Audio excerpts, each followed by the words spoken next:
स्वागत है एक बार फिर से आप सभी लोगों का आपके अपने ऑनलाइन इंस्टीट्यूट टारगेट ऑन में। मैं एनके सिंह आप सभी का हृदय से हार्दिक स्वागत एवं अभिनंदन करता हूं।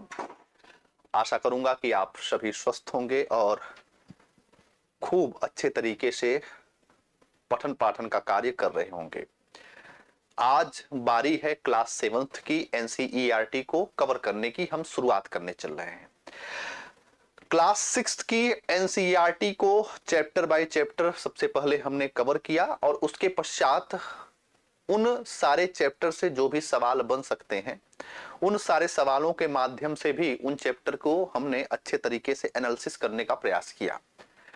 अब हम बात करने चल रहे हैं क्लास 7th की एनसीईआरटी को। विश्वास मान करके चलिएगा, अब जैसे जैसे हम क्लास 7th या क्लास 8th की बात मैं करूंगा, यहां से जो चैप्टर हैं वहां से बहुत ढेर सारे कंटेंट निकल करके आपके सामने ऐसे आएंगे मानो वो आपकी परीक्षा के लिए अत्यंत महत्वपूर्ण है। अभी जैसे आज मैंने क्लास 7th के 2 चैप्टर को मैंने टारगेट किया है, जिसमें से जो पहला चैप्टर है वो है प्लांट में न्यूट्रिशन, यानी कि प्लांट में कैसे पोषण होता है, प्लांट कैसे और किस तरीके से न्यूट्रिएंट्स को पाते हैं, ये हम आज देखेंगे। और साथ ही साथ एनिमल में कैसे न्यूट्रिएंट्स का समावेशन होता है, इसको भी हम समझने की कोशिश करेंगे। तो आज से जो लोग कक्षा 6 को लेकर के गंभीर नहीं थे, मैं उन सभी लोगों से विशेष आग्रह करना चाहूंगा कि क्लास 7th की एनसीईआरटी को बहुत ध्यानपूर्वक पढ़िएगा, क्योंकि बहुत ढेर सारे ऐसे शब्द, कई ढेर सारे ऐसी बातें निकलेंगी जो आपकी परीक्षा के लिए बहुत महत्वपूर्ण होगा। कैसे नोट्स बनाना है, ड्रीम यूपीएससी जी क्लास समाप्त होने के पश्चात पूरा पीडीएफ में सेंड कर देता हूं। जो भी चीजें मैं मेंशन करता हूं, अंडरलाइन करता हूं, उन्हीं सारी चीजों को आपको नोट डाउन करते चलना है। ये हमारा टेलीग्राम चैनल मैं आपको दिखा देता हूं, ये हमारा टेलीग्राम चैनल है, या फिर इसको आप स्कैन भी कर सकते हैं। इससे आप जुड़ जाइए आप सभी लोग। अगर आप चाहते हैं कि क्लास समाप्त होने के बाद ये पीडीएफ आप तक पहुंच जाए, तो इस टेलीग्राम से आप सभी लोगों को कनेक्ट हो जाना है। क्लास संबंधी गतिविधियों को भी आपको इसी टेलीग्राम चैनल के माध्यम से बताया जाएगा, समझाया जाएगा। अब पूरी तरीके से कंसंट्रेट हो जाइए। हम बात करते हैं प्लांट में न्यूट्रिशन कैसे होता है, पादपों में पोषण की प्रक्रिया कैसे संपादित होती है। क्लास 7th का पहला चैप्टर यही है। पहली लाइन को पहले ध्यान से पढ़िए। पहली लाइन में दिया गया है कि कक्षा 6 में आप ये पढ़ चुके हैं कि सभी जीवों के भोजन में क्या होता है, कार्बोहाइड्रेट, प्रोटीन, वसा, विटामिन, खनिज होते हैं। भोजन के ये घटक हमारे शरीर के लिए आवश्यक हैं और इन्हीं को हम क्या कहते हैं, इन्हीं को हम पोषक पदार्थ भी कहते हैं। अच्छी बात है। अब यहां पर ध्यान से मेरी बात सुनना, हम यहां पर एनिमल की बात नहीं कर रहे हैं, यहां पे हम जंतुओं की बात नहीं कर रहे हैं, हम यहां पे बेसिकली प्लांट में कैसे न्यूट्रिशन होता है इसके संबंधित बातें कर रहे हैं, जिसको कहा गया है कि पादपों में पोषण विधि, यानी कि कितने मेथड से प्लांट पोषण प्राप्त करते हैं। तो मुख्यतः 2 ऐसी विधियां हैं, मुख्यतः 2 ऐसे मेथड हैं जिनकी सहायता से प्लांट जो होते हैं अपने भीतर पोषण का कार्य करते हैं। याद रखना वो कौन कौन से होते हैं, मैं एकदम आपको समझाने चल रहा हूं, बिल्कुल प्राइमरी लेवल से समझाने की कोशिश कर रहा हूं, ध्यान दीजिएगा। कुछ प्लांट ऐसे होते हैं जिनको हम ऑटोट्रोपस कहते हैं, यानी कि उसको हम स्वपोषी कहते हैं। ध्यान से कहानी को सुनते चलना।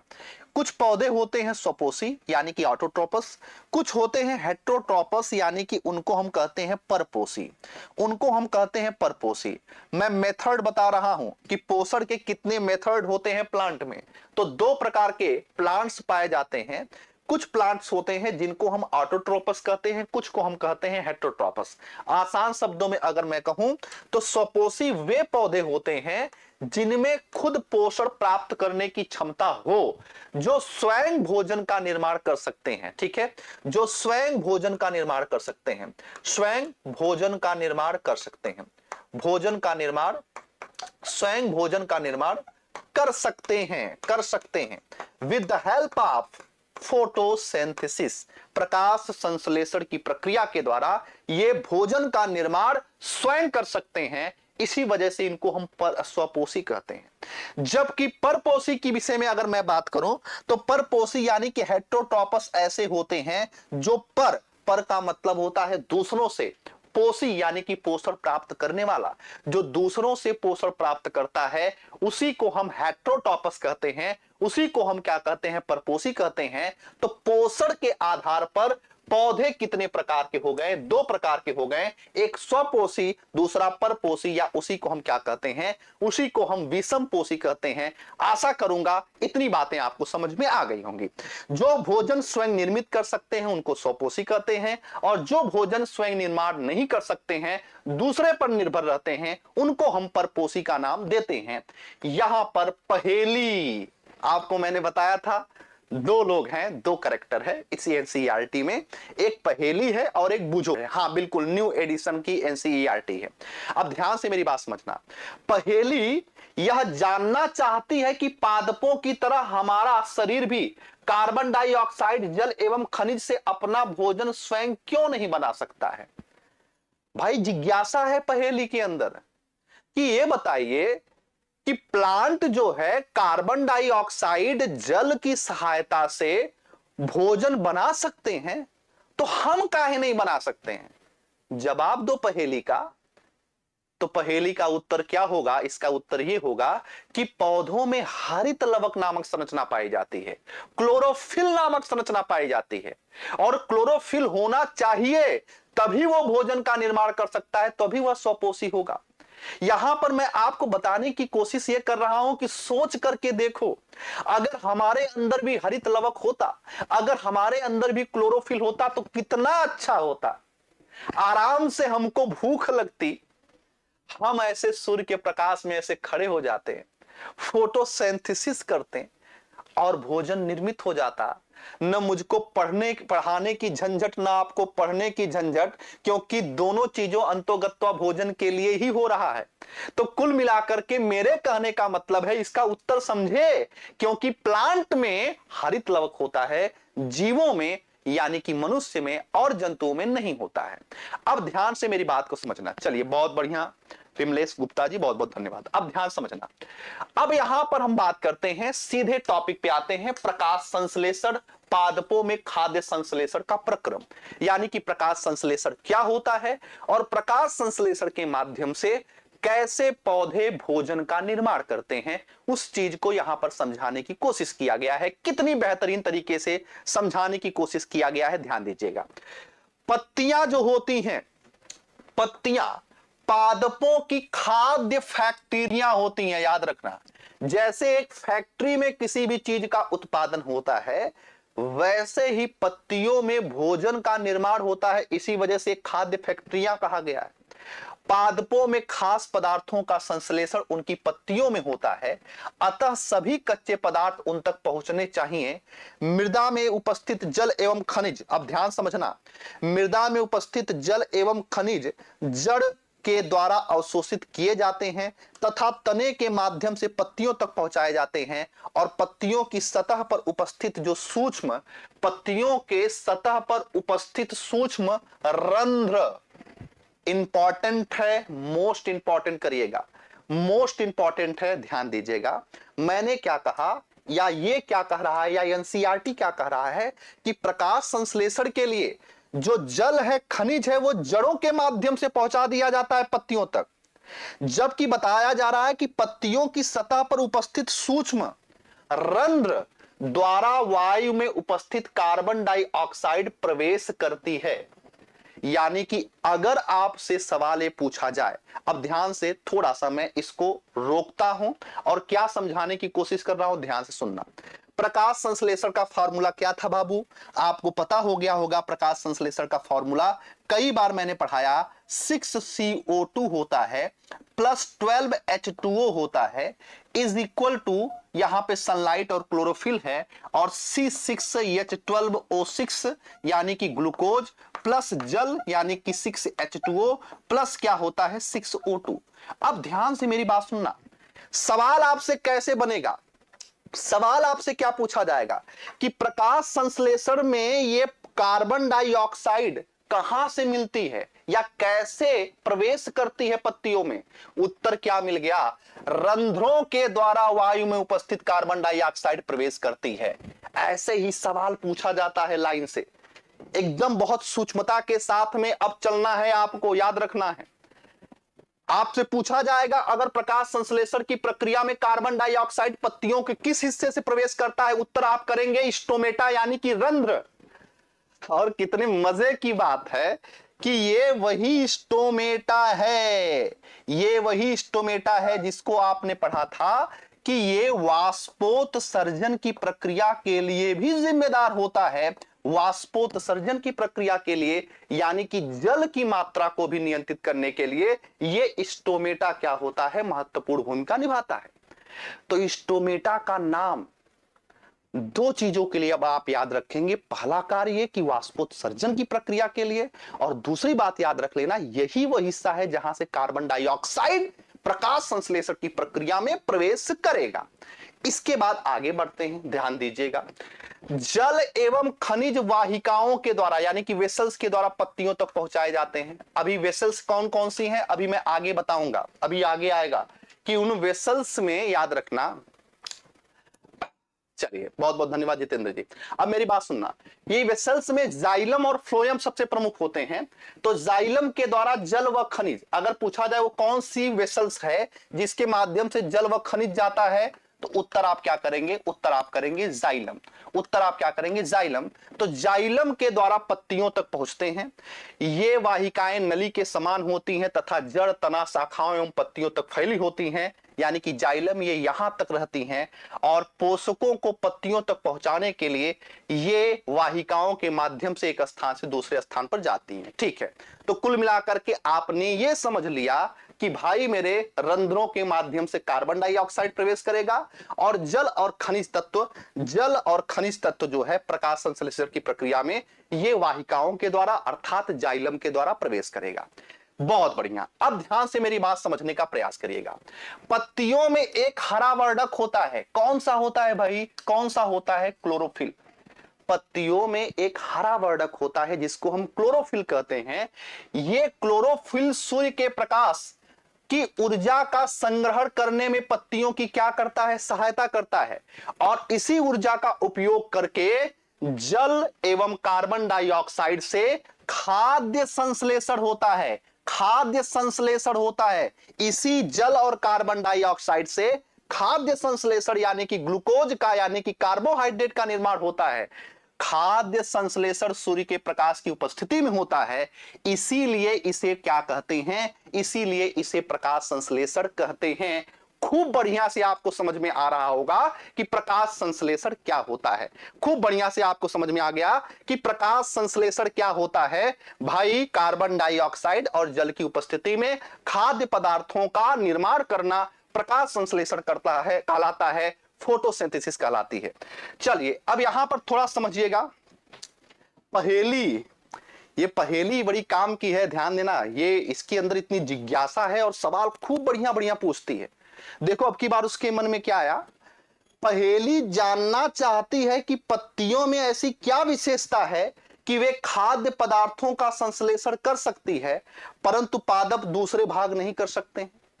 दूसरे भाग क्यों नहीं कर सकते हैं, क्योंकि पत्तियों में ही क्या पाया जाता है, पत्तियों में ही पाया जाता है क्लोरोफिल। और अगर एग्जाम के पॉइंट ऑफ व्यू से एक बात और आप करोगे तो आप ये भी याद रखना कि इसी क्लोरोफिल में एक तत्व पाया जाता है, उसका भी नाम क्या होता है, मैग्नीशियम। ये भी बात याद रखना, एग्जाम के पॉइंट ऑफ व्यू से पूछा गया है कि क्लोरोफिल में क्या पाया जाता है, तो क्लोरोफिल में मैग्नीशियम पाया जाता है, मैग्नीशियम पाया जाता है। ठीक है, तो वही प्रकाश संश्लेषण की प्रक्रिया पूरी की पूरी चीज यहां पर बताई गई है, उसी चीज को यहां पर लिखा गया है, आप देख सकते हैं। क्या आप कल्पना कर सकते हैं कि प्रकाश संश्लेषण नहीं होगा तो क्या होगा? सोच कर देखो, अगर प्रकाश संश्लेषण नहीं होगा तो क्या होगा? प्रकाश संश्लेषण नहीं होगा तो पौधे जीवित ही नहीं रहेंगे, और पौधे जीवित नहीं रहेंगे तो बताओ प्रकाश संश्लेषण केवल अपने लिए वो भोजन थोड़ी निर्मित कर रहे हैं, हमारे लिए ऑक्सीजन भी दे रहे हैं, यानी कि ऑक्सीजन भी विलुप्त हो जाएगा। कुल मिलाकर के एक लाइन में अगर मैं बात करूं तो याद रख लेना, बिना प्रकाश संश्लेषण के जीवन संभव नहीं है। प्रकाश संश्लेषण ही वह माध्यम है जिस माध्यम के द्वारा जीवन संभव हो पाता है। उसी चीज को जो मैंने वहां पर लिखा था, उसी रिएक्शन को यहां पर लिखा गया है। यहां पर लिखा गया है कि कार्बन डाइऑक्साइड, जल, सूर्य का प्रकाश, क्लोरोफिल, कार्बोहाइड्रेट और ऑक्सीजन। इतनी बातें आपको खूब अच्छे तरीके से समझ में आ गई होंगी। अब ध्यान से एक एक करके मेरी बात को समझिएगा, ध्यान से एक एक करके मेरी बातों को समझिए का प्रयास करिएगा। हाँ, अब ध्यान से मेरी बात को समझने का प्रयास करिएगा। देखिए यहां पे चित्र दिया गया है और चित्र के माध्यम से बताया गया है कि ये पत्ती है और पत्री में ये रंध्र है। रंध्र, रंध्र का मतलब स्टोमेटा, स्टोमेटा का मतलब जो कार्बन डाइऑक्साइड के प्रवेश के लिए और वाष्पोत्सर्जन के लिए जिम्मेदार होता है। इसने कहा है कि रंध्र में जो होता है स्टोमेटा ओपन, एक द्वार होता है और द्वार कोशिकाएं होती हैं, चित्र में दिया गया है। और यहां पर पत्ती की काट, एक पत्ती को दिखाया गया है कि पत्री में किस तरीके से ये क्लोरोफिल जो होते हैं पाए जाते हैं। और यहां पे प्रकाश संश्लेषण की प्रक्रिया को दिखाया गया है कितने बेहतरीन तरीके से कि एक पौधा है, ये पौधे की पत्ती है, सूर्य का प्रकाश आता है, कार्बन डाइऑक्साइड इसके रंध्र से प्रवेश करेगा और साथ ही साथ यहां पर मैंने बताया है कि इनकी जड़ों से क्या है, जल और खनिज जो है एब्जॉर्ब किया जाएगा और बदले में क्या निकल रहा है, ऑक्सीजन। ये तीर का निशान देखो, मुंह का निशान इधर है, तो ऑक्सीजन निकल रहा है। साथ ही साथ ये क्या कर रहे हैं, ये भोजन का निर्माण कर रहे हैं। तो प्रकाश संश्लेषण को दर्शाने का एक चित्र खूब बहुत बढ़िया से दिखाया गया है। तो ये तो कुल मिलाकर के प्रकाश संश्लेषण के विषय में ये टॉपिक था। अब यहां पर कहानी ट्विस्ट आती है। अच्छा ठीक है अनुजी, मैं देखता हूं कहां तक कंप्लीट हो पाता है। अब ध्यान समझिएगा। बूझो, अब की बार बूझो ने क्या सोचा, ध्यान दीजिएगा। इसने क्या कहा, बूझो ने देखा कि कुछ पादपों की पत्तियां गहरी लाल, बैगनी और भूरे रंग की होती हैं। वह जानना चाहता है क्या इन पत्तियों में भी प्रकाश संश्लेषण होता है। बोलो भाई, आपने देखा होगा जब आप किसी गार्डन में जाते हैं तो ऐसे कई ढेर सारे पौधे आपको दिखाई देते हैं जिनकी पत्तियां हरे रंग की नहीं होती हैं, और हरे रंग की नहीं है, लाल है, पीली है, नीली है, काली, जो भी है। तो क्या वो भी प्रकाश संश्लेषण करती हैं? क्योंकि अभी पीछे तो बताया जा रहा है कि हरी पत्तियों में ही प्रकाश संश्लेषण होता है। तो देखो यहां पर इसका जवाब दिया जाता है। ठीक है, जवाब देने का प्रयास किया जा गया है, ध्यान दीजिएगा। देखो मैं यहां पे दिखाने की कोशिश कर रहा हूं, यहां से लिखने का प्रयास करिएगा। हरी पत्तियों के अतिरिक्त अन्य वर्ण यानी कि अन्य रंग की जो पत्तियां होती हैं, पत्तियों में भी क्या होता है, क्लोरोफिल होता है। ये बहुत महत्वपूर्ण लाइन है। यानी कि चाहे पत्तियां किसी भी रंग की रहें, याद रखना उसमें क्लोरोफिल पाया जाता है। परंतु इन पत्तियों में उपस्थित लाल, भूरा अथवा अन्य रंग की क्लोरोफिल के हरे रंग का प्रच्छादन कर देते हैं, यानी कि हरे रंग को ओवरलैप करके वो दिखाई देते हैं। बस इतनी सी बात है, ऐसा नहीं है कि उसमें क्लोरोफिल नहीं है, अर्थात ढक लेते हैं। इन पत्तियों में भी क्या होता है, प्रकाश संश्लेषण होता है। यानी कि बूझो का उत्तर मिल गया कि नहीं, इसको उत्तर मिल जाना चाहिए कि भाई कोई किसी भी रंग की पत्तियां रहें, प्रकाश संश्लेषण की प्रक्रिया होगी ही होगी। यह बात यहां पर दिया गया है, इस चीज को आपको समझना है। अच्छा, ब्लॉक में क्या लिखा गया, जरा इसको भी पढ़ लेते हैं। ब्लॉक में लिखा गया है कि पत्तियों के अतिरिक्त पादपों को दूसरे हरे भाग जैसे कि हरे तने, हरी शाखाओं में भी प्रकाश संश्लेषण होता है।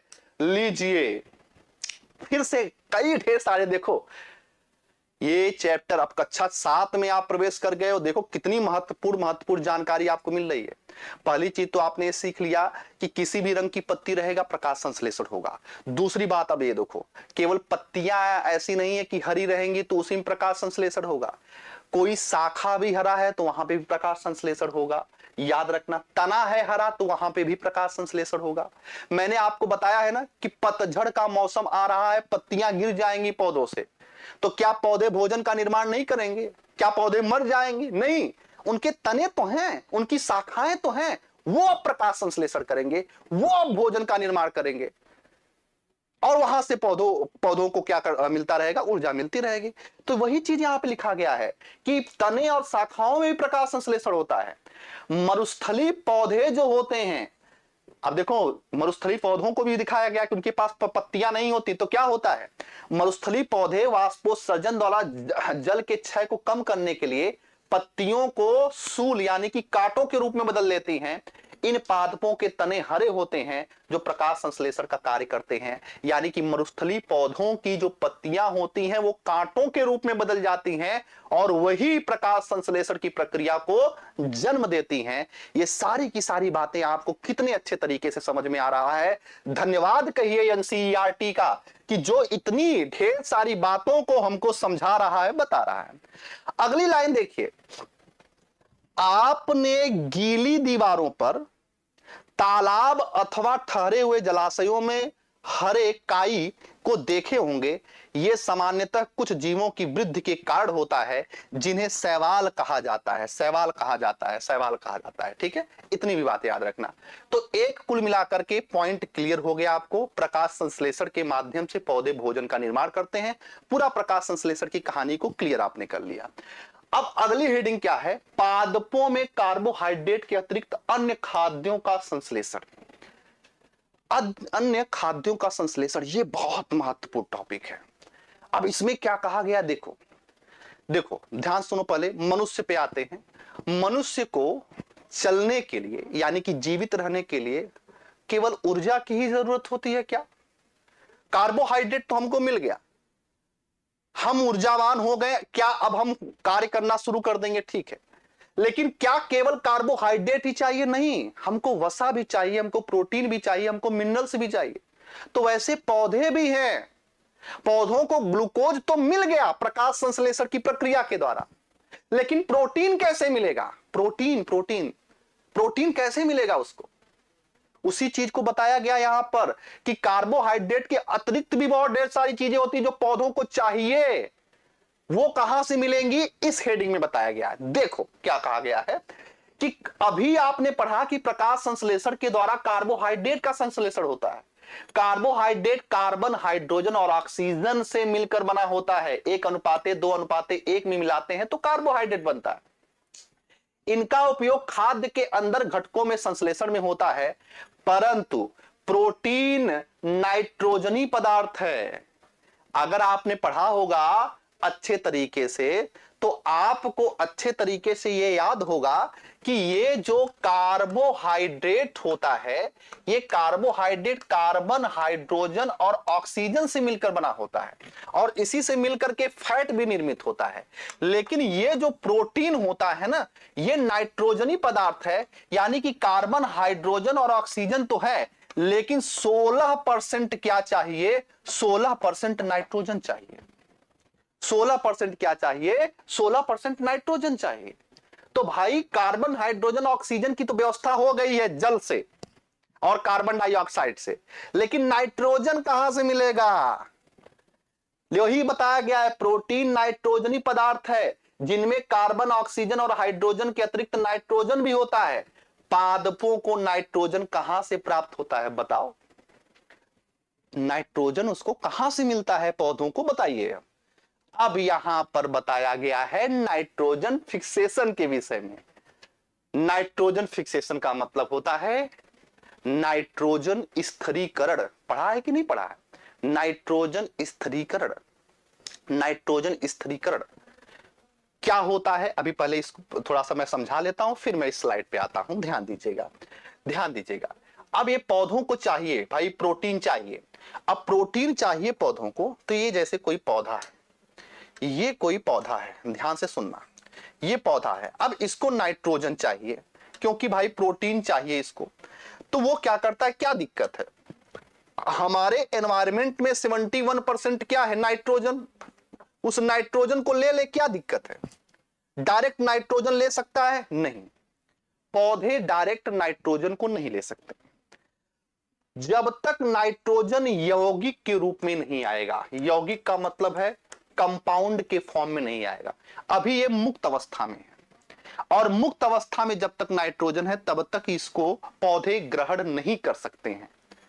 जैसे हम चावल पकता है तभी खाते हैं, धान नहीं खाते हैं, वैसे पौधे जो होते हैं वो नाइट्रोजन को डायरेक्ट नहीं ग्रहण कर सकते हैं। याद रख लेना, ये यौगिक के रूप में हो जाएगा तो इसको बहुत आसानी के साथ में ये क्या कर लेंगे, इसको बहुत आसानी के साथ में ग्रहण कर लेंगे। तो ये जो नाइट्रोजन को यौगिक के रूप में बदलना होता है, इसी प्रक्रिया को नाइट्रोजन फिक्सेशन कहते हैं। इसी प्रक्रिया को हम क्या कहते हैं? इसी को हम नाइट्रोजन फिक्सेशन कहते हैं, यानी कि नाइट्रोजन स्थिरीकरण कहा जाता है। इसी गाथा को यहां पर लिखा गया है। देखो क्या कहा गया है।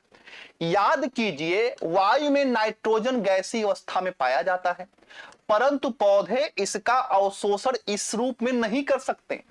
मिट्टी में कुछ ऐसे जीवाणु होते हैं, मोस्ट इंपॉर्टेंट सवाल, कौन से वो जीवाणु होते हैं? पता है तो कमेंट्स करो। जीवाणु होते हैं जो गैसीय नाइट्रोजन को कैसे यौगिक के रूप में बदल करके मृदा में डाल देते हैं, और यही मृदा में से पौधे क्या करते हैं? इन नाइट्रोजन को क्या करते हैं? ग्रहण कर लेते हैं। जीवाणु क्या करते हैं? उसी नाइट्रोजन को, यानी कि ये जो प्रक्रिया है, ये जो प्रक्रिया मैं बता रहा था कि नाइट्रोजन को यौगिक में बदलना, ये प्रक्रिया एक जीवाणु के माध्यम से किया जा रहा है। और जब जीवाणु यौगिक के रूप में बदल देगा तो इसी को पौधे क्या कर लेंगे? ग्रहण कर लेंगे। और मोस्ट इंपॉर्टेंट याद रखना, उस यौगिक का नाम क्या होता है? उस यौगिक का नाम होता उस जीवाणु का नाम होता है राइजोबियम। याद है? याद रहना चाहिए। उस जीवाणु का नाम क्या है?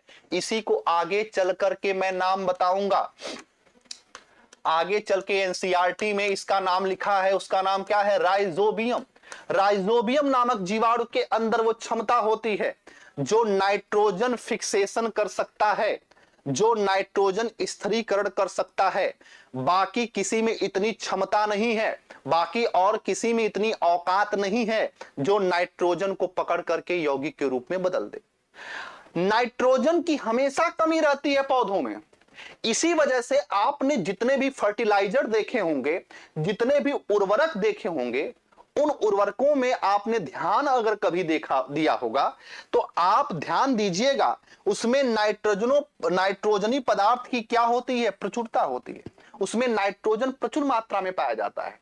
नाइट्रोजन की अगर कमी रहेगी ना तो पौधों की पत्तियां पीली हो जाएंगी। पौधों की पत्तियां क्या हो जाएंगी? पीली हो जाएंगी। याद रखना, उनका विकास अवरुद्ध हो जाएगा। तो नाइट्रोजन चाहिए ही चाहिए किसी भी स्थिति में। तो एक प्रोसेस हो गया नाइट्रोजन स्थिरीकरण। और इसके माध्यम से क्या होता है? इसके माध्यम से जो होते हैं ये नाइट्रोजन की पूर्ति कर लेते हैं।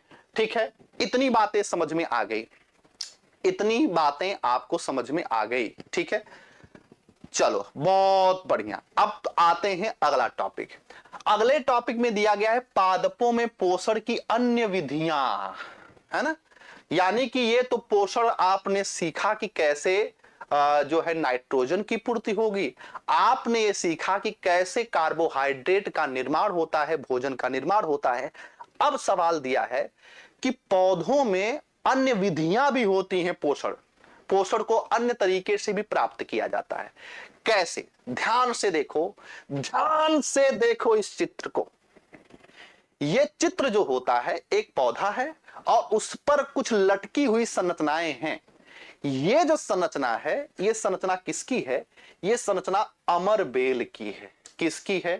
अमर बेल, या इसी को कसकुटा भी कहते हैं। इसी को हम क्या कहते हैं? इसी को हम कसकुटा भी कहते हैं। इसी को हम क्या कहते हैं? इसी को कसकुटा कहते हैं। अमर बेल या कसकुटा। ठीक है, अमर बेल की कहानी को सुनने के लिए दिल थाम के बैठिए। पहले मुझे कुछ चीजें क्लियर कर लेने दीजिए, तब आपको ये पूरी कहानी समझ में आएगी। देखो, मैं एनसीईआरटी को तो पढ़ा तो रहा हूं, लेकिन मेरा प्रयास है कि थोड़ा सा मैं कुछ आपके लिए अलग कर पाऊं, तो ये मुहिम सफल हो पाएगी। ठीक है, ये मुहिम सफल हो पाएगी। अलग करने का सेंस ये है कि मैं चाहता हूं कि पूरा कॉन्सेप्ट क्लियर मैं कर दूं आपको। अब ध्यान से देखिए, ध्यान से पहले इस चीज को समझिए। ये जितना बढ़िया समझ पाएंगे उतना ही बढ़िया आप आगे की चीजों को लेकर के आगे बढ़ेंगे। देखो, पोषण जो होता है ना, पोषण, पौधों के पोषण की मैं बात कर रहा हूं, है ना। पोषण जो होता है दो प्रकार से होता है। एक हमने आपको बताया स्वपोषण, या ऐसे पौधों को हम क्या कहते हैं? स्वपोषी, ऑटोट्रोपस। और ऐसे जीव जो दूसरों से पोषण प्राप्त करते हैं उनको हेटेरोट्रॉपस यानी कि उसको हम कहते हैं परपोषी। अब परपोषी जो होते हैं यानी कि जो दूसरों से पोषण प्राप्त करते हैं, उसके आधार पर भी पौधे तीन प्रकार के होते हैं। एक पौधा होता है पैरासाइट, जिसको हम कहते हैं परजीवी। मैं इसी शब्द से आपका मैं परिचय कराना चाहता हूं, क्योंकि अभी मैं बोलूंगा कि भाई अमरबेल एक परजीवी है, तो आपको उस परजीवी का मतलब समझ में आना चाहिए। परजीवी का मतलब समझ में आना चाहिए। तो एक होता है जीव परजीवी जो दूसरों से पोषण, ये तीनों पोषण जो है दूसरों से प्राप्त किए जाएंगे, परपोषी के अंतर्गत आते हैं, याद रखना। दूसरा होता है सहजीवी, दूसरा होता है सहजीवी, और तीसरा होता है मृतोपजीवी। तीसरा कौन सा होता है? तीसरा होता है मृतोपजीवी। मृतोपजीवी, मृतोपजीवी स्फेरोफाइट। ठीक है, अब तीनों में मतलब समझने का प्रयास करिएगा। तीनों का मतलब क्या होता है? परपोषी का मतलब दूसरों से पोषण प्राप्त किया जाएगा। तो पहले कंडीशन पे आते हैं परजीवी। परजीवी जब दूसरों से पोषण प्राप्त करेगा, जैसे मान लीजिए कोई व्यक्ति है, एक व्यक्ति है, वो दूसरों से पोषण, दूसरों से लाभ ले रहा है, तो वो जिससे लाभ लेगा उसको नुकसान पहुंचाएगा। खुद तो लाभ की स्थिति में रहेगा, लेकिन याद रखना अपने आप को वो हमेशा लाभ की स्थिति में रखेगा। ऐसे पोषण को परजीवी कहते हैं। तो परजीवी में एक बात याद रखना, जिससे लाभ लिया जाएगा ना उसको नुकसान पहुंचाएगा। यानी कि जिस थाली में खाना उसी में छेद करना, यह क्या कहलाता है? परजीवी। जिस थाली में खाना उसी थाली में छेद करना, यह क्या कहलाता है? परजीवी। परजीवी जब भी दूसरों से पोषण प्राप्त करेगा उसको पक्का है नुकसान पहुंचाएगा। जैसे बहुत ढेर सारे लोग होते हैं, वो दूसरे को सिनेमा दिखाते हैं, उसके लिए शॉपिंग करवाते हैं, उसका गैस का सिलेंडर भरवाते हैं, उसके लिए न जाने क्या क्या करते हैं, लेकिन बाद में क्या होता है? आप कांच की चूड़ियां रखे रहते हैं और कोई सोने का कंगन पहनाकर उसको लेकर चला जाता है। तो कुल मिलाकर के आपकी भावनाओं के साथ में खिलवाड़ हो जाता है। आप परजीविता के शिकार हो गए। परजीविता के आप क्या हो गए? शिकार हो गए। अब दूसरी बात को समझने का प्रयास करिएगा। कुछ ऐसे हैं, कुछ प्रतिशत लोग ऐसे हैं जो अभी भी ऐसे हैं जो साथ जिएंगे साथ मरेंगे वाली स्थिति है। यानी तुम हमको लाभ पहुंचाओ, हम तुमको लाभ पहुंचाएंगे, दोनों एक दूसरे को लाभ पहुंचाते हैं। इसे हम क्या कहते हैं? इसे हम कहते हैं सहजीवी। इसे हम क्या कहते हैं? इसे कहते हैं सहजीवी। सहजीवी में एक दूसरे को लाभ पहुंचाया जाता है। आगे चलकर अभी मैं बताऊंगा, इसी में एक एग्जाम्पल आता है लाइकेन का, बहुत सुंदर उदाहरण आता है। किसका? लाइकेन का। लाइकेन क्या होता है? लाइकेन जो होता है सहजीवी। इसमें एक बहुत बढ़िया उदाहरण जो है अभी हम पढ़ने चल रहे हैं, अमरबेल। अमरबेल, अमरबेल, अभी अमरबेल के विषय में हम पढ़ने चल रहे हैं। और मृतोपजीवी का मतलब क्या होता है? स्पेरोफाइट का मतलब क्या होता है? मृतोपजीवी का मतलब यह होता है कि जो मरे हुए से पोषण प्राप्त करे। मरे हुए से पोषण प्राप्त करने का मतलब यह है कि अपने तो लाभ की स्थिति में रहेगा। अब जो मरा हुआ है उसको प्लस माइनस से क्या मतलब?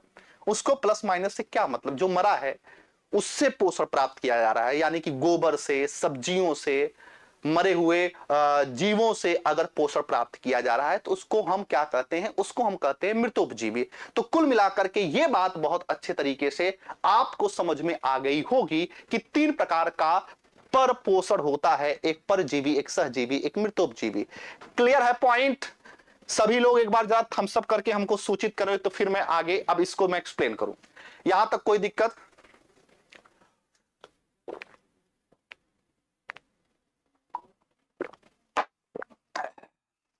पढ़ लो। आप सभी लोगों से मैं यही निवेदन करूंगा कि बहुत शिद्दत के साथ में पढ़ा रहा हूं और उतनी ही शिद्दत के साथ में एक बार पढ़ डालो डूब करके।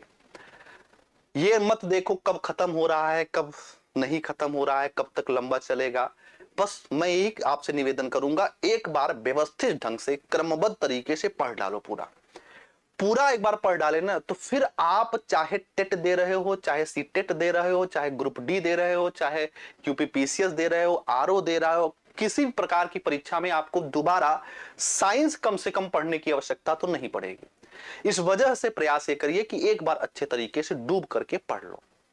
ठीक है, अब ध्यान से मेरी बात समझ लो। यही चीज दिया गया है कि कुछ पौधे ऐसे भी होते हैं जिनमें क्लोरोफिल नहीं होता है। ठीक है, वे अपना भोजन संश्लेषित नहीं कर पाते हैं, ठीक है। और वो कैसे होते हैं, वो विषमपोषी होते हैं, यानी कि दूसरों से पोषण प्राप्त करते हैं, है ना। और जब दूसरों से पोषण प्राप्त किया जाता है तो याद रख लेना, जब दूसरों से पोषण प्राप्त किया जाता है तो उसे हम क्या कहते हैं, उसे को हम कहते हैं विषमपोषी कहते हैं।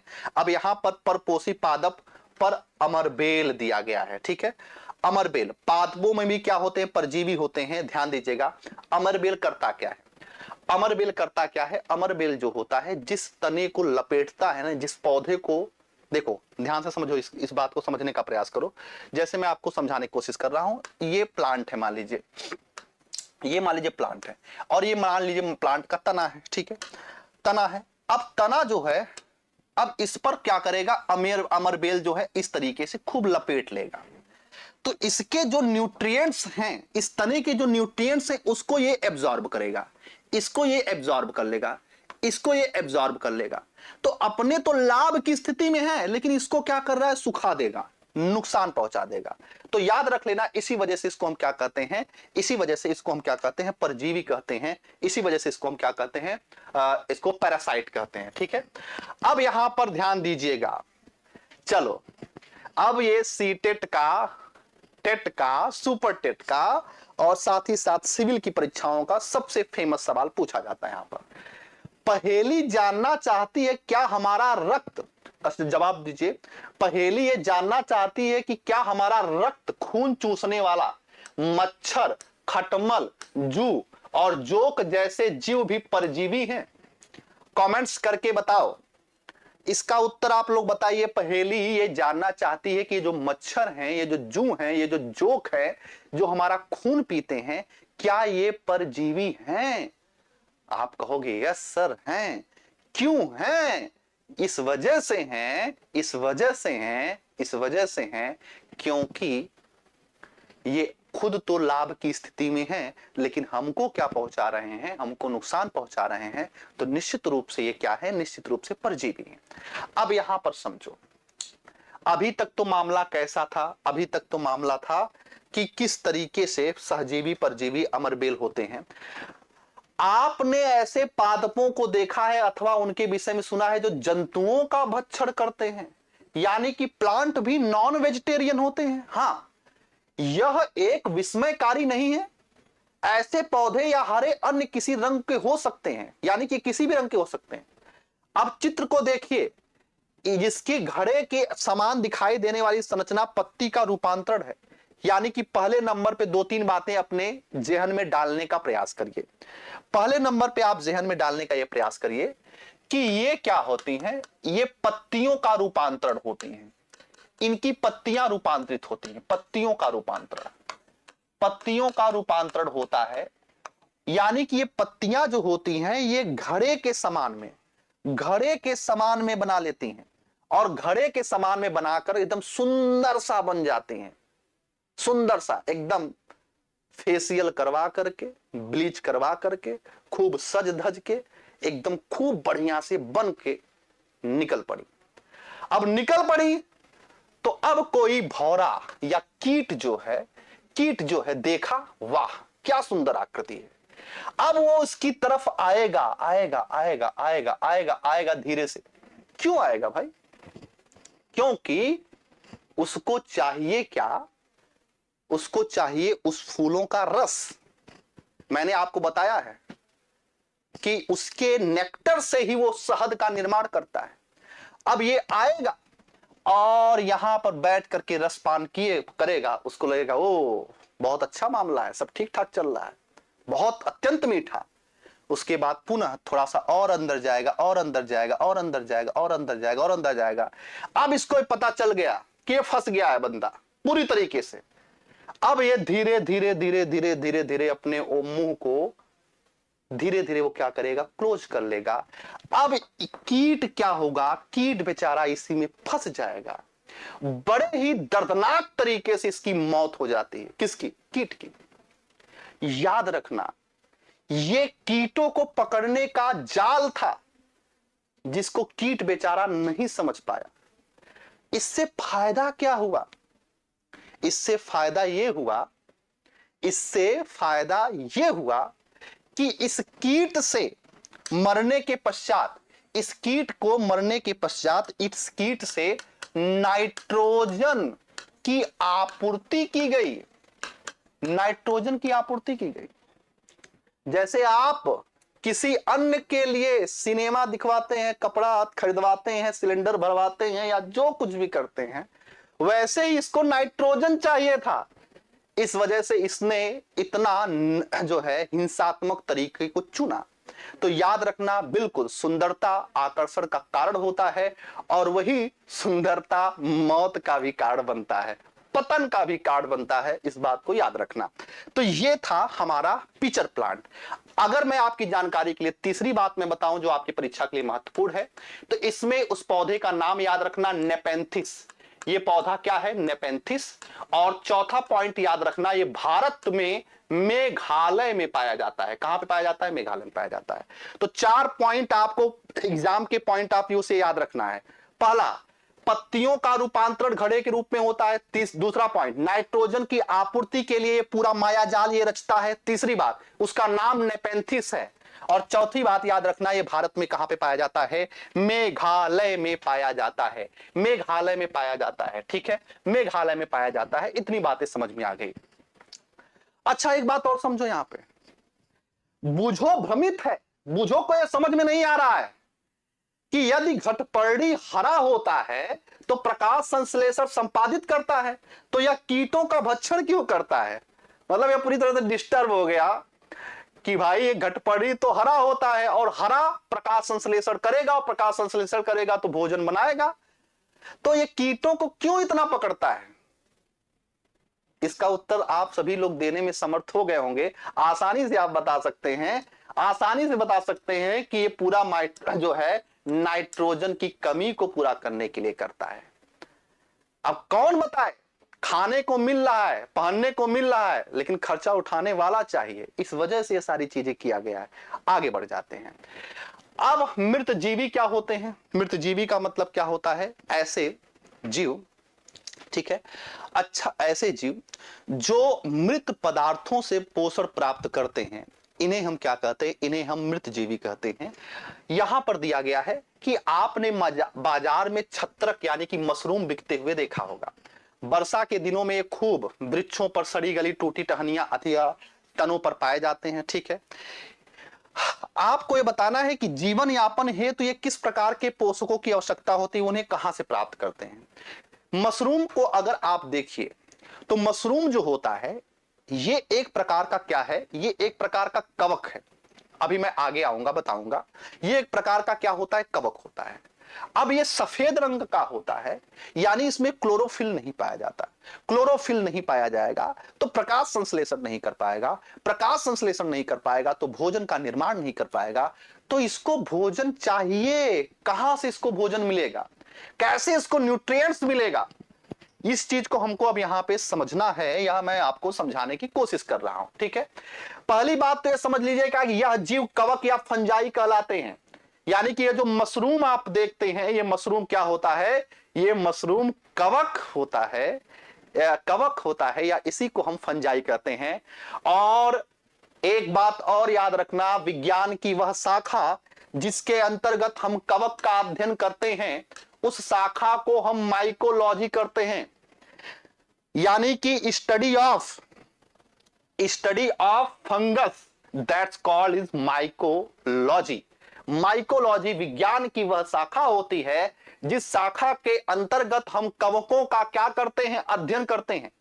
यहां पर समझने का प्रयास करिएगा कि इनकी पोषण प्रणाली अथवा पोषण विधि भिन्न प्रकार की होती है। ये क्या करते हैं? मृत एवं विघटनकारी सड़ने वाली वस्तुओं की सतह पर कुछ पाचक रसों का स्राव करते हैं, जिससे वह विलयन के रूप में परिवर्तित हो जाते हैं।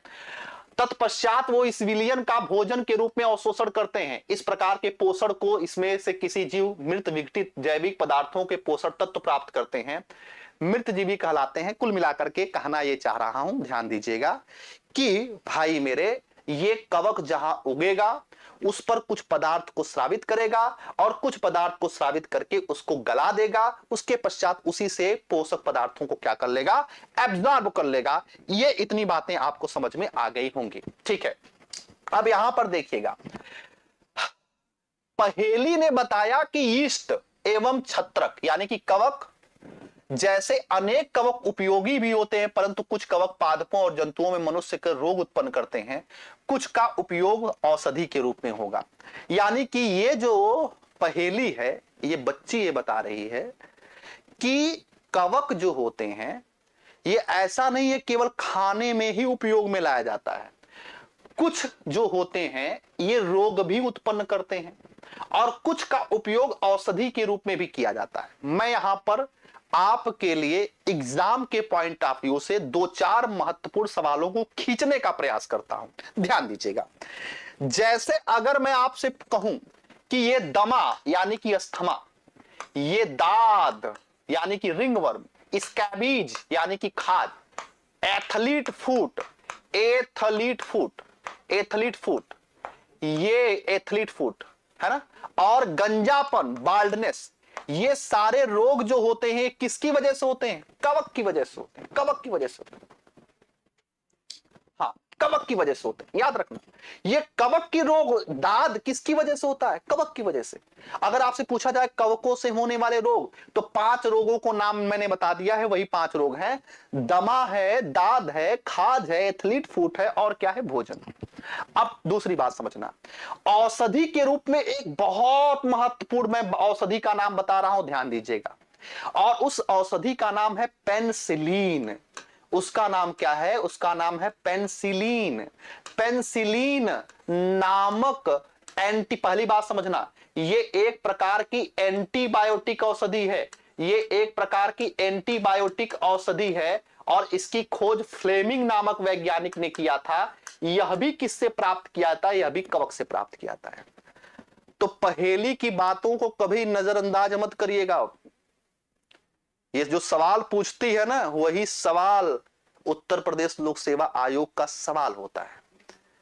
तो बार बार पूछा गया है, बार बार पूछा गया है कि भाई पेनिसिलिन ये प्रथम एंटीबायोटिक औषधि थी जिसका निर्माण किया गया था, ये किससे प्राप्त होता है? कवक से प्राप्त होता है। और इसकी खोज किसने किया था? ये फ्लेमिंग नामक वैज्ञानिक ने किया था। किसने किया था? फ्लेमिंग नामक वैज्ञानिक ने किया था। अब ध्यान से समझिएगा, कुछ जीव एक दूसरे के साथ रहते हैं तथा अपना आवास एवं पोषण तत्व एक दूसरे के साथ बांटते हैं, ऐसे को हम क्या कहते हैं? सहजीवी संबंध कहते हैं।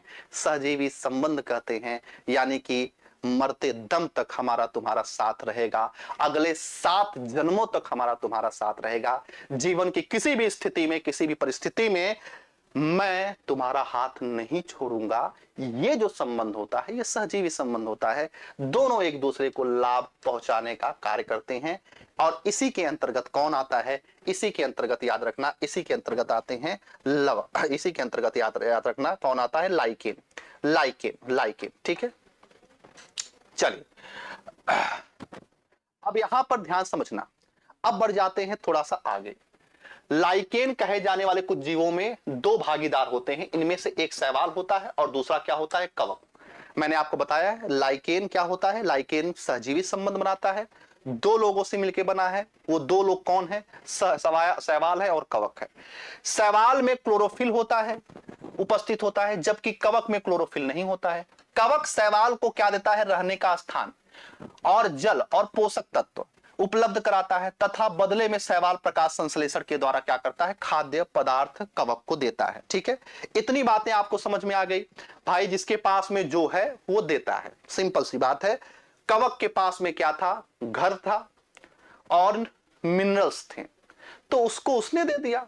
और शैवाल के पास में क्या था? प्रकाश संश्लेषण करता था, भोजन था, इस वजह से भोजन को उठा करके कवक को दे दिया। तो एक दूसरे को लाभ पहुंचाया गया।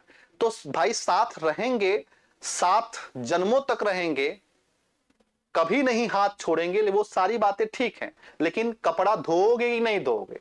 धोएंगे। तो तुम खाना बनाओगे कि नहीं बनाओगे? बनाएंगे। तुम सब्जियां लाओगे कि नहीं लाओगे? हाँ लाएंगे। तुम बच्चों को नहलाओगे कि नहीं नहलाओगे? एक दूसरे को कोऑर्डिनेशन होना जरूरी है, वही कोऑर्डिनेशन इन दोनों के माध्यम से संपादित किया जाता है। चलिए, मृदा में पोषकों की पुनः पूर्ति किस प्रकार से होती है, यानी कि ये बताने की कोशिश कर रहा है इस हेडिंग में। इस हेडिंग में ये बताने की कोशिश किया जा रहा है कि मिट्टी में पुनः ये पोषक पदार्थ जाते कैसे हैं।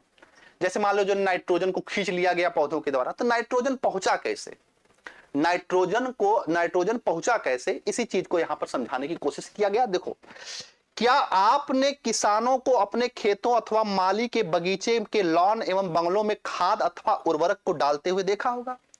क्या आप जानते हैं कि वे उन्हें कहां से मृदा में क्यों मिलाते हैं? मृदा में इनको क्यों मिलाते हैं, बताइए, मृदा में क्यों मिलाते हैं? समझो इस बात को। पौधों ने नाइट्रोजन को खींच लिया, अब मिट्टियों में, मृदा में नाइट्रोजन की कमी हो गई, तो ये किसान क्या करते हैं, ये कृत्रिम तरीके से हम उर्वरकों का इस्तेमाल करते हैं जिसमें नाइट्रोजन भर भर के पाया जाता है। इन नाइट्रोजन को हम क्या करते हैं, इनको अपने खेतों में, इनको अपनी मिट्टियों में क्या करते हैं, इनको मिट्टियों में फेंकने का कार्य करते हैं। तो वही चीज लिखा गया है कि पादप मृदा से खनिज पोषक तत्व अवशोषित करते हैं, अतः मृदा में इनकी मात्रा लगातार कम होती जाती है। उर्वरक एवं खाद में नाइट्रोजन, पोटेशियम, फास्फोरस जैसे पादप पोषक होते हैं, पादपों द्वारा लगातार उपयोग किए जाने के कारण उनकी मात्रा धीरे धीरे कम होती जाती है। इसलिए मृदा को इन पोषक तत्वों को समृद्ध कराने के लिए भूमि में उर्वरक तथा खाद मिलाने की आवश्यकता होती है। यदि हमें पादप से पोषण की आवश्यकता का बारे में ज्ञान हो तो हम न केवल पादपों को उगा सकते हैं बल्कि उनको स्वस्थ रख सकते हैं। यानी कि अगर सही टाइम से हम लोग इनको पोषक पदार्थ देते रहें तो हमें बहुत अच्छे तरीके से इनका विकास देखने को मिलेगा। अब यहां पर देख लीजिएगा, उसी चीज को यहां पर समझाने की कोशिश किया गया है कि पौधे नाइट्रोजन को विलेय रूप में अवशोषित कर सकते हैं। कुछ जीवाणु जैसे कि राइजोबियम जो होता है इस प्रोसेस में क्या करता है, इस प्रोसेस में मदद करता है, लेकिन परंतु राइजोबियम अपना भोजन स्वयं नहीं बना सकता। ये क्या करता है, ये चना, मटर, मूंग, सेम तथा अन्य फलीदार पादपों की जड़ों में रहते हैं तथा उन्हें नाइट्रोजन की आपूर्ति करते हैं। बहुत बहुत महत्वपूर्ण सवाल ये है, बहुत महत्वपूर्ण सवाल है। फलीदार पौधे, लेग्यूमिनस कुल की पौधे, दलहनी पौधे की जड़ों में ये पाए जाते हैं। याद रखना, जड़ों में ये निवास करते हैं और उन्हें क्या करते हैं, नाइट्रोजन की आपूर्ति करते हैं। बदले में वो क्या करते हैं, इनको पोषण प्रदान करते हैं। अधिकतर दालें फलीदार होती हैं, इसके बदले में पादप राइजोबियम जीवाणु को आवास एवं खाद्य पदार्थ प्रदान करते हैं। उनमें सहजीवी संबंध होता है। इस संबंध को किसानों के लिए विशेष महत्व है। दालों की फसलों के लिए उन्हें मृदा में नाइट्रोजनी उर्वरकों के लिए आवश्यकता नहीं पड़ती है। अब इसी सारी चीजों को आप एनसीईआरटी में पढ़ते हो, इन्हीं सब चीजों को आप घटना चक्र में पढ़ते हो, अपने सीटेट के सिलेबस में पढ़ते हो, न जाने कहां कहां पे पढ़ने की कोशिश करते हो। और कितनी अच्छे तरीके से यहां पर लिखा गया है कि ये जितनी भी दलहनी फसलें होती हैं, फलीदार फसलें होती हैं, उनकी जड़ों में ये राइजोबियम जीवाणु पाया जाएगा। ये क्या करेगा, ये नाइट्रोजन को यौगिक के रूप में प्रदान करेगा, किसको, पौधों को। और पौधा क्या कर रहा है भाई, घर दे रहा है उसको कि तुम बेटा यहीं चिपके रहो हमसे, तुम हम मुझसे चिपके रहो, तुम हमको नाइट्रोजन देते रहो और मैं बदले में तुमको घर देता रहूंगा। तो ये सहजीवी संबंध स्थापित होता है ना। तो इसी सहजीवी संबंध के आधार पर राइजोबियम इन दलहनी फसलों या फलीदार फसलों के साथ में अपने संबंध को स्थापित किया रहता है। आशा करूंगा कि आपको खूब अच्छे तरीके से ये सारी की सारी बातें समझ में आ गई होंगी। सारी बातें समझ में अगर आ गई हों तो अब मैं साथ साथ में क्वेश्चन भी कराते रहूंगा, साथ ही साथ मैं क्वेश्चन भी कराते रहूंगा। भले ही मैं एक ही चैप्टर पढ़ाऊंगा, लेकिन एक चैप्टर में का पूरा निचोड़ आपके सेरिब्रम में, आपके मन मस्तिष्क में सेव होना चाहिए। चलिए, क्या क्या इस चैप्टर के प्रमुख शब्द हैं, अब बताओ। अपने आप से क्वेश्चन पूछो और खुद ब खुद उसके आंसर देने का प्रयास करो। इन शब्दों को आप डिफाइन कर सकते हैं। पहला शब्द कौन सा है, पहला शब्द है स्वपोषी। स्वपोषी ऑटोट्रोपस, जो स्वयं पोषण प्राप्त कर ले उसे स्वपोषी कहते हैं। मैं डिफाइन करते हुए चल रहा हूं, ध्यान दीजिएगा। क्लोरोफिल वह संरचना जो प्रकाश संश्लेषण की प्रक्रिया में सहायता करता है। और अतिरिक्त फैक्ट के रूप में याद रखना, इसमें मैग्नीशियम पाया जाता है। विषमपोषी, सुनते जाओ, जो दूसरों से पोषण प्राप्त करे। जो विषम यानी कि कई ढेर सारे तरीकों से पोषण प्राप्त करें। परपोषी भी लगभग वही होते हैं जो दूसरों से पोषण प्राप्त करते हैं। कीटभक्षी पौधे जो कीटों को पकड़ते हैं। नेपेंथिस नाम याद रखना, और याद रखना ये भी कि किसके लिए, नाइट्रोजन के लिए सब तामाझामा होता है। पोषक जो वृद्धि एवं विकास करते हैं। परजीवी जो खुद तो लाभ की स्थिति में रहते हैं लेकिन दूसरों को नुकसान पहुंचाते हैं। प्रकाश संश्लेषण जिसके माध्यम से पौधे भोजन का निर्माण करते हैं। मृतोपजीवी यानी कि जो मृत पदार्थों से पोषण प्राप्त करते हैं। रंध्र दो चीजों के लिए याद रखना, कार्बन डाइऑक्साइड का प्रवेश यहीं से होगा और साथ ही साथ वाष्पोत्सर्जन की प्रक्रिया के लिए ये जिम्मेदार होता है। सहजीवी संबंध जहां दोनों लाभ की स्थिति में हो। कवक याद रखना परपोषी जीव है, परपोषी जीव है, परपोषी जीव है क्योंकि इसमें क्लोरोफिल नहीं पाया जाता, क्योंकि इसमें क्लोरोफिल नहीं पाया जाता। और एक बात और अतिरिक्त मैं एग्जाम के पॉइंट ऑफ व्यू से बता रहा हूं, कवक का जो सेल वॉल होता है, कवक का जो सेल वॉल होता है वो काइटिन का बना होता है, काइटिन का बना होता है। याद रखना ये बहुत महत्वपूर्ण सवाल है। ये किसका बना होता है? ये काइटिन का बना होता है। इंपॉर्टेंट कर लीजिएगा, अगर सवाल पूछा जाए कि कवक का सेल वॉल किसका बना होता है तो कवक का सेल वॉल किसका बना होता है? काइटिन का बना होता है। चलिए आगे बात कर लेते हैं। आपने क्या सीखा, क्या क्या सीखा समझते हैं। पहले पॉइंट पे आते हैं। पहला पॉइंट ये लिखा गया है कि सभी जीवों को खाद्य की आवश्यकता होती है जिसका उपयोग वे अपने वृद्धि एवं शरीर के रखरखाव के लिए करते हैं, ऊर्जा प्राप्त करने के लिए करते हैं। चलिए, हरे पादप प्रकाश संश्लेषण के द्वारा अपना खाद्य निर्मित करते हैं, ठीक है। हरे पौधे कार्बन डाइऑक्साइड, जल एवं खनिज जैसे सरल रासायनिक पदार्थों का उपयोग खाद्य संश्लेषण में करते हैं। प्रकाश संश्लेषण के लिए क्लोरोफिल चाहिए और सूर्य का प्रकाश अनिवार्य रूप से चाहिए। कार्बोहाइड्रेट जैसे कि जटिल रासायनिक पदार्थ प्रकाश संश्लेषण के उत्पाद होते हैं। प्रकाश संश्लेषण के प्रक्रिया में क्लोरोफिल की सहायता से पत्तियों द्वारा सौर ऊर्जा को संचित किया जाता है। प्रकाश संश्लेषण में ऑक्सीजन उत्पादित होती है, ऑक्सीजन उत्पादित होती है। इस ऑक्सीजन का उपयोग सभी जीवों द्वारा उनकी उत्तरजीविता के लिए किया जाता है। कवक अपना पोषण किससे प्राप्त करते हैं? मृत पदार्थों से प्राप्त करते हैं। याद रखना है अमर बेल क्या है? अमर बेल जैसे पादप ये क्या है? एक प्रकार का परजीवी है और वे परपोषी पादप से अपना भोजन प्राप्त करता है। कुछ पौधे व अन्य सभी जीव अपने पोषण हेतु दूसरे जीवों पर निर्भर करते हैं और इसी वजह से उनको हम विषमपोषी कहते हैं। विषमपोषी इस वजह से क्योंकि वो दूसरों से पोषण प्राप्त करने का कार्य करते हैं, ठीक है। चलिए अब यहां से हम आते हैं क्वेश्चन पे। अब आते हैं यहां पे हम क्वेश्चन के उत्तर मैं बोलता जाऊंगा और आप भी लिखते चलेंगे। क्वेश्चन के उत्तर को आप भी लिखते चलेंगे। हाँ, एकदम रट जाना चाहिए, ठीक है। एनसीईआरटी इतनी बेहतर ढंग से पढ़ो ना, रट जाए, कुछ बचेगा ही नहीं। न इतिहास, न भूगोल, न विज्ञान की अतिरिक्त कोचिंग करने की आवश्यकता है और न ही दोबारा पढ़ने की आवश्यकता है। एक बार पूरा पढ़ तो डालो पहले 12 तक। सोच करके देखो आज के चैप्टर से कितनी ढेर सारी चीजें निकल करके आ रही हैं, अनबिलीवेबल। मतलब बहुत ढेर सारी ऐसी चीजें हैं जो आपकी परीक्षा के लिए महत्वपूर्ण है। ध्यान दीजिएगा, जीवों में खाद्य की आवश्यकता क्यों होती है? उत्तर बस करते चलो। खाद्य की आवश्यकता इस वजह से होती है क्योंकि जीव अपना वृद्धि एवं विकास कर सकें। दूसरा सवाल, परजीवी एवं मृतजीवी में अंतर क्या है? परजीवी जो होते हैं वो ऐसे जीवों से पोषण प्राप्त करते हैं जिनको नुकसान पहुंचाते हैं, और मृतोपजीवी जो होते हैं वो मृत पदार्थों से पोषण को प्राप्त करते हैं, ठीक है। आप पत्ती में स्टार्च की उपस्थिति का परीक्षण कैसे करेंगे? कैसे आप पता करोगे कि पत्ती में स्टार्च है? जरा आप सभी लोग जवाब दीजिए, जवाब दो कि कैसे पत्ती में आप स्टार्च को पता करोगे। कार्बोहाइड्रेट का पता कैसे करोगे मैंने बताया है, बताओ।